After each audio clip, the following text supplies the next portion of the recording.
It's that time of the year with all the coughing and sneezing, and many Tennessee County schools have had to shut down because of it. But there are some ways to slim the chances of your child catching it. Within the past 1 to 2 weeks, over 7 Tennessee County schools, including Bedford and Wilson counties, have had to close due to the flu. But although one Rutherford County school has been affected, those numbers have gone down. So last week, Smyrna High School was one of the hardest ones that was hit.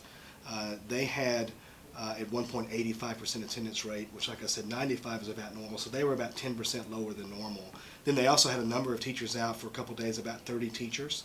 And it was just that school was really hit hard. There were a few others in that area, about 4 schools that had similar numbers. But it's not uncommon to see that during cold and flu season. It kind of moves around in pockets.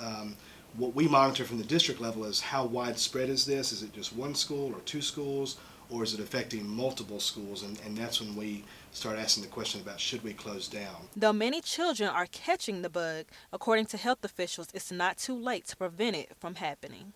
I think the two biggest things that people can do to avoid getting the flu would be to, one, make sure they get their flu shot if they haven't already, and then two, be sure that they're washing their hands a lot throughout the day. So in addition to when you're eating or after you've used the restroom, anytime you go into a public setting where you may have touched a doorknob or furniture or maybe a community pen, that you wash your hands after that as well. The best prevention that we can recommend as a school district is if someone is sick, for them not to come to school.